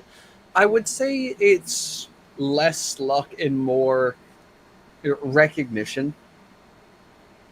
I've always been very good with both pattern and behavioral recognition. Mm-hmm. So most managed games to I've been in, avoid it, basically. we've had session 0, so I've been able to pick out certain things and see certain behaviors, how certain people react to like certain rules being put down, and know it's like, okay, they're gonna clash, they're gonna abuse the rules, They're oddly enough being fine. They're just here to vibe. Okay. Yeah. And then go from there. So that was one of the things we're gonna roll into next, is what you can do, what tools you can use to try and avoid these situations. The biggest tool is gonna be the most obvious: communication. Do not hesitate to come into, like, I live in Fort Worth, Texas area. I don't actually live in Fort Worth because I live out in the sticks, but I live in the Fort Worth, Texas area. I literally, when I go looking for a face-to-face game, I literally put on my thing, I am a liberal. If you hold any views that I find to be horrible, don't even bother to contact me. And I always get hate speech and everything like that instantly in the comments, but it doesn't matter because there's more of us than there are conservatives in the TTRGB community. That's another conversation I want to have at a later time. But 100%. so, I know what it's like to make sure that you communicate and be open about what you expect in a gaming group. I do not want to game with people who think that my family shouldn't exist or my extended family shouldn't exist. So that's the point. That is the absolute point, is I do not want that at my table. So I will communicate in the very beginning that will not be accepted. Yeah. In fact, worst thing I ever did that, I was in a game store playing with new people I didn't even know. And I had a hang up for a long time. I did not like men trying to play female characters. And it wasn't because I was like against transgender. It was because 90% of the time it's a prick who wants to sexualize a female character and will make a female character and basically make her the worst tropes that he can possibly find so he can have some fetishization and fantasy about this character he made. Yeah. It is really That just really, reminds really me gross. of that movie, The Dorkness, or The Gamers, Dorkness Rising. Yes. Oh, yeah. God. Yeah, no, that's a good example, actually. Yeah. I actually know a couple of those actors. You know, they did Hilarious. you ever it's not TTRPG, but it's RPG related. The episode of The Big Bang Theory where Rajesh was playing a female character in WoW, and he says, and someone goes, "Well, we need to get this information for him," and Rajesh is like, "Well, I'm not going to sleep with him," and then 10 minutes later he's like, "Okay, I'll sleep with him." Yeah. It's like, okay, no. But this guy came to the table, right? And he was a younger guy. And he was like, I want to play a female character. And I was like, no, I do not allow that at my table. I've found too many people who just take it in bad faith and do horrible things with it. And he says, well, I'm gay. And I was like, okay, let me put it to you this way. You can absolutely play a female character.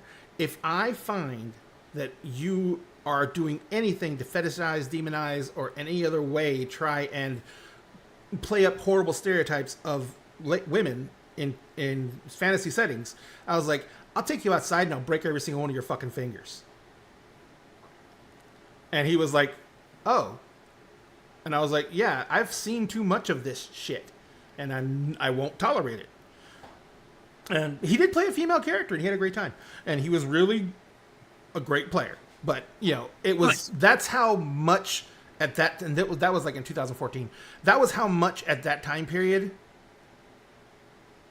of, from that point, from the beginning of my tabletop RPG career when I was 10 years old to then, that's how often I had seen that trope being played out at a table. And it was not something I ever wanted to do again. But now I am so happy with the community because we have people who can play characters respectfully and not make them twisted. And that's why when something like that pops back up at a table, that should have been caught. The other point of the communication is session 0. 100%. 100%. Even If if you it's never- someone who's joining in like part way through the campaign, having a session for someone who's joining something that's already in play, just take a session, get to know the rest of the cast, establish Mhm. both for the boundaries for the people who've been at the table with the new person and vice versa. Have them get to know each other, discuss what kind of character you want to bring to the table, Yeah. put all the cards on the table. That way, the person who's coming into it, whether it's everyone coming into it for the first time or just one person joining a pre-existing group, you know what you're getting into. Expectations are on the floor. Everyone has a better understanding of you, and you get to know some of the people you're going to be playing with as well. Mm-hmm. Yeah. So the session 0, for those of you who don't know, because it's as a concept, session 0 has, well, number one, it never really had a name before, but it's also increased from what it was. What it used to be is everyone gathered one night when before we were starting to play, and we all usually sat around a table and made characters and talked about the characters with each other, and that was our way of kind of sounding out and feeling out the characters and how well they're going to vibe with the people at the table. Now, we have there are multiple session 0 checklists you can go find that you can use, and I send them out. All the players on Dinner and a Game will fill out 2 different checklists depending on the games. One is the standard one from Monte Cook Games, because number one, it has a lot of categories, and number two, almost every single one of the sections has blanks so you can add in things, because no checklist is going to be complete. And the other one is who the hell does the other one? I think it's the same company that does Eldritch Automata. Oh, I'm trying to find it. But anyway, it's another character sheet that's specifically designed around horror RPGs. No, it's Nerd City. It's Nerd City's one, because they have all the horror RPGs. Yeah, and so it's a checklist that's designed around horror RPGs, because the big thing with that is making sure that we have a proper sense of what's going to be acceptable in a horror RPG, which has a completely different vibe than a regular RPG. Like if you're playing Call of Cthulhu, you're going into that game knowing you're more than likely going to go crazy or you're going to be eaten by something. Yeah. Or randomly killed by one of your fellow players because they panicked. Yeah. I got shot in Or the back of the head transformed. once. Or transformed into something weird. Yeah. Oh, you mean like a... No, that's just druids. That's just A druids. demon once wore me as a shoe. Like that. Yeah, I got stomped on, and then he had like prehensile type toes, so he just grabbed me and he kept on stomping on me as he was walking around, and he basically stomped me to death. Worst but thing I I've was a ever had shoe. happen to me, I think, in one game similar to that is now granted this is back in 3.5 when some of the rules were a little bit different, but you know how you could essentially overheal, and if you did, you just kind of popped? No? Melted. I don't remember that. Yeah, essentially. That sounds like a house rule. I wish it was. I'll look it up. I later. wish it was. But essentially just got thrown into the positive energy plane. I thought it was fine until I was shown that rule and was like, uh-oh. How many turns do I got to survive here? I was almost at full health when I went in there. Mm-hmm. Like a balloon. Just Yep. So, but where I was going with that is the basic overall arc on the communication session 0 is you go through a checklist that gives you what you're okay with. In the Monte Cook game, it uses the red light, yellow light, green light system, where you're either okay with it, it's like it's questionable, but you can talk about it in the moment, or it's an absolute no, it's red. And so you just go through those, you mark those off as you need to, And that is given back to the game master. Sometimes people just give it back to the group, like they'll put it up in the group chat. But I always tell them they should send it directly back to me, because it basically gives you a very clean. Yep, that's the one. And I can put it up in the general chat because we have both of them in our Discord. I need my I Survived Call of Cthulhu with my sanity intact shirt. Yeah, you did it twice, baby. You survived Cthulhu twice. So she was like the only person who lived. That's funny. 2 times. But yeah, the checklist is a first step, and the checklist sets your foundation. The checklist is the first step, and it sets your foundation. What you do then is you actually go through and you begin talking about some general areas that you have found. The Dungeon Master should do this part and bring in areas that are definitely red zoned, and you communicate that these are absolute red zones. You don't say who red zoned it. You don't say like, oh, like 3 people red zoned this, so it's absolutely out. No, if any one person red zones it, it's out. It's out. Yep. And that's one thing that you have to do as the game master and as the players of the table. Remember that this is a group game, and it's not going to be fun unless it's fun for everyone, which means you need to respect everyone else at the table and understand that they all have different things that they can stand and different things that they can't. And we do not want situations where something that wouldn't push my buttons but would definitely make someone else feel something they don't want to feel is not played at the table, displayed. Like Dinner in a Game has certain rules. We don't do violence on children. We do not have any form of SA. I mean, at all. It's just never discussed. And then we don't have anything like gruesome torture scenes or anything like that. Those are things that, as a storyteller, I communicate when I'm running a game that these will not be in this game. Oh, and racism.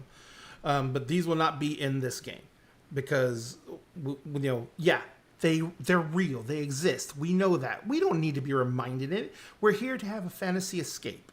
Mm-hmm. So in our fucking fantasy world, we don't have to deal with that shit. And so we're not going to. Period. And so we basically go over these things before the game, and you make sure that everyone is understanding what you're saying, and you make sure that they are agreeing to it. Because I have seen people who are desperate for games say that, that they are, they understand, they're going to respect everybody. And then because they're in a game and they're selfish pricks, they just start doing what they want to do. And that way this is for game masters and people who run tables or events. Once they've agreed to it, there is no more discussion about whether or not they cross a line or whether or not they get a chance. Yeah. No. If You they cross the line, you're out. Yeah. There is no second chance, and there can't be. Because all the person does who's crossing on the line, even if they say they did it by accident, all they're doing is testing the waters and seeing how much you'll allow. And it's never going to work out well. So, Ever. Yeah. So just make sure that when you set all those parameters for your game, number 1, you stick to them. And number 2, they are hard lines. If people cross them, they are removed. That's it. That's the only way to safely run a table that will allow everyone to have the best possible time. Oh, and game masters, don't forget, you're supposed to have a good time too. Mm. You know what I mean? If you are running a game and you are not enjoying it, it's not going to be the best game everyone can experience. And that's the whole point for a game master. You're taking responsibility for other people's time and other people's enjoyment. So you should take that seriously, respect the players, respect the effort they put in, and make sure that you're always being advocates for your players' safety and comfort. 100%. But also remember to respect yourself. And if you need to take the time to recover after a long week, or you just had something bad happen to you, don't feel ashamed of having to not run that day or that week so you can have time to recover. There's nothing saying that y'all can't meet, y'all can't just do like a chill like board game or whatnot just to recover if y'all need socialization, but mental health matters, especially in regards to TTRPGs, and it always will. Yep. And Dinner in a Game has one overriding rule that we tell everyone who comes into our server. DAG has one rule. If you, for any reason, have those situations come up, real life comes first. And you got to remember, the key points of real life are your mental health and your physical health. Because without those, nothing's going to mesh up right. And so if you're having mental health issues or physical health issues and you need to take a night off, you always take the night off. Yeah. We will find, if you're in one of our games, like tonight, we're doing this not because anyone, well, because one of our players is not feeling well, and the other player had people visiting from out of town. So we're here doing this because we wanted to respect everyone's boundaries, and we wanted to make sure that everyone could do something that was going to make them feel safe and accepted. And so, you know, we just told everyone, do what you have to do, get rest, enjoy your time with the people who came over. We'll either skip the stream tonight or we'll do something else. And we did something else because I like dinner conversations because we yell at things. That's kind of basically what I wanted. The entire point I wanted to make was, in the end, it's not about the person who's causing the issues. They're not the most important thing in that situation. You are. Mm-hmm. And that's the biggest thing you need to do, is take care of yourself so that you do not have to spend spell slots that no one can afford to spend on someone who's probably not worth it. Mm-hmm. And so I think that we've run this one down as far as we can. Anyone got any follow-ups they want to say? I mean, take care of yourself. Take care of each other. The grognards or the old guard, the bad faith folk are around, and just, you know, part of getting past that or avoiding that has been finding community of folk who are like-minded and who are not of that ilk, who believe in, you know, things like diversity, and who believe in and are not afraid of change and trying new things, and are, you know, up for making this experience, making everyone's experience in the TTRPG community as safe and as positive as it possibly can be. So I'd say that's another good place to start. Like spaces like Dinner in a Game, ADH Adventures. There are several others. Pocket Dragon Pub. Yeah. So many amazing spaces within our community that foster and advocate for safe spaces within our within TTRPGs and within the community. We're out here. We're here. We're providing community, and I think that will go and does go a long way. Yep. That and trusting your gut. Always.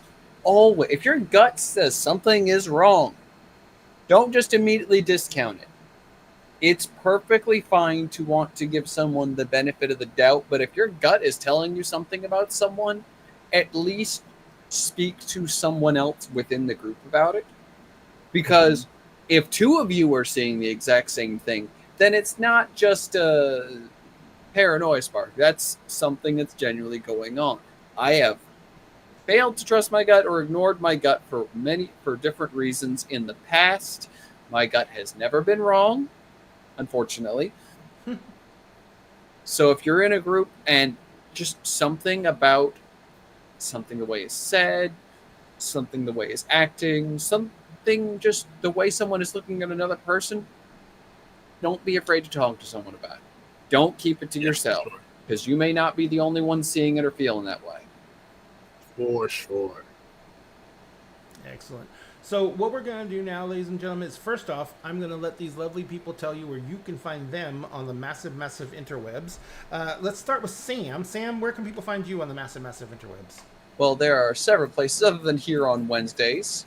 Normally, you can find me over at ADH Adventures on Tuesdays, but due to some heat problems, some internet problems, and just some genuine fighting life problem, we weren't able to stream tonight, sadly. Other than that, you can find me over on the Starfield on Fridays, where I run Monster of the Week with a Twist. Or on Tuesdays and Saturdays, where we're currently going through a Baldur's Gate honor run and getting by the skin of our teeth. I did not know about some of these legendary actions, and they have nearly ended the run early, and I have just barely recovered. Bombs are my friends. Bombs are my friends, yeah. Bombs are everyone's friends. They made them so much more unforgivable, too. If you accidentally get caught in that radius... Woo! Yeah, I've definitely done something stupid once and blew myself to Kingdom Come. But I wasn't doing an honor run, so I just went back to my last save point. That's fair. That's fair. Honor run is not for the faint of heart. So if you guys don't know what you're talking about Baldur's Gate 3, it's a great game. If you can get it. It's on PC, Xbox. I don't think it's on PlayStation, is it? It is on It's on PlayStation. PlayStation. Oh, got it.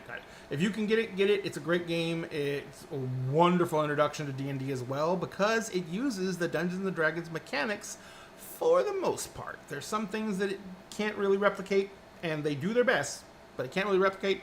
But it will get you a crash course on like the mechanics of the game, because you can see the dice it rolls, and that's one of the biggest things you get out of it. I will say, if you like the Ranger and you have the Monk, I have some bad news. They do not play that way in 5e, sadly. Yeah, the Monk is pretty fucking badass in Baldur's Gate so far.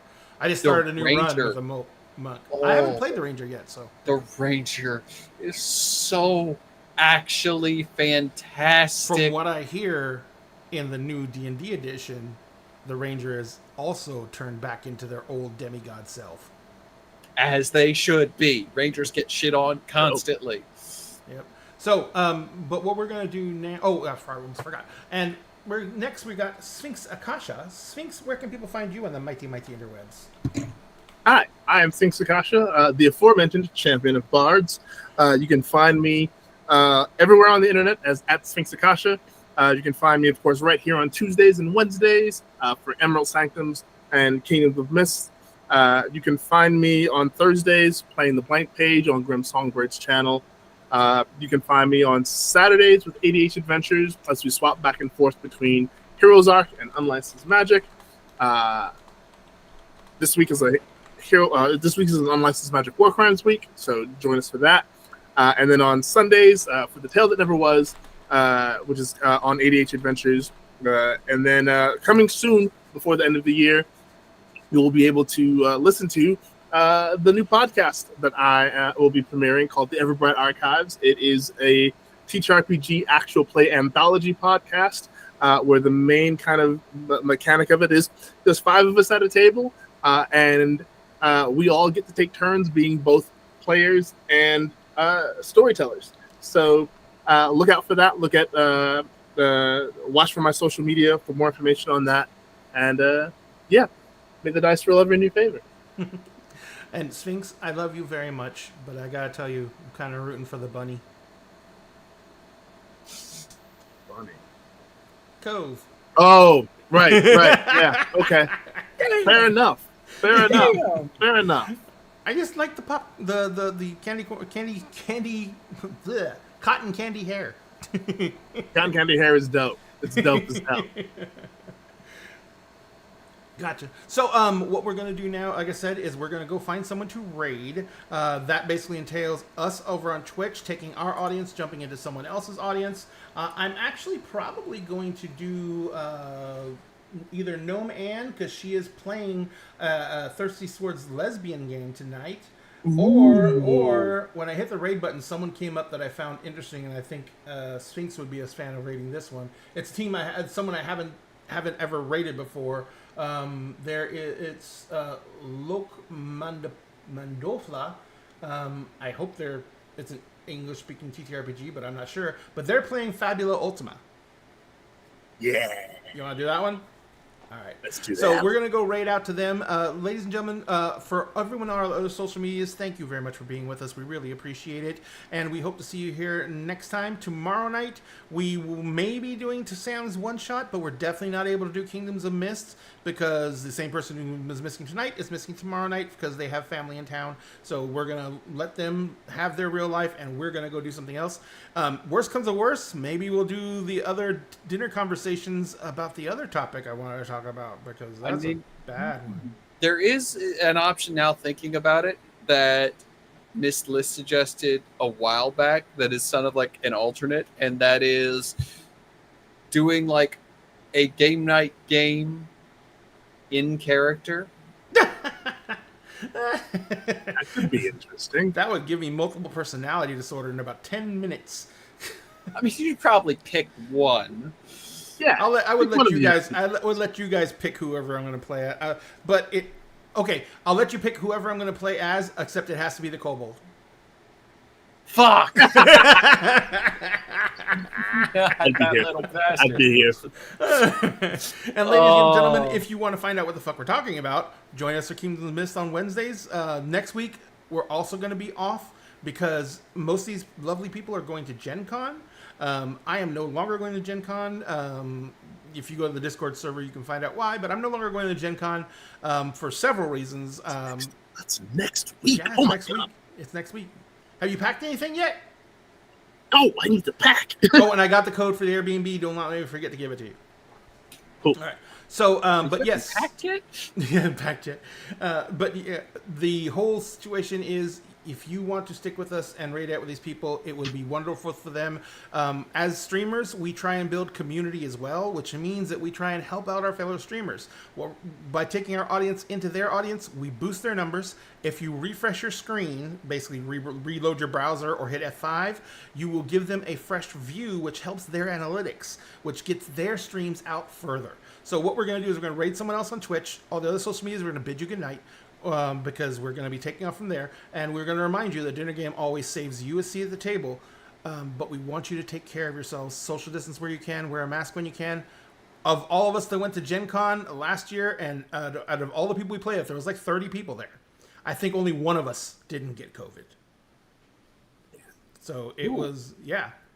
I think it was you, Sam. No, I got it later on. You got it later on? Okay. So, yeah, only one of us didn't get COVID. And so it's the new con crud. It's going to be with us. Be careful. Do what you can. Social distance what you can. Wear a mask when you can. Do your best to protect yourselves. And we will see you guys next time. And I'll let you guys know in the morning what we're going to do. We'll decide that. So have a very good evening, guys. We love you all very much. And we'll see you next time.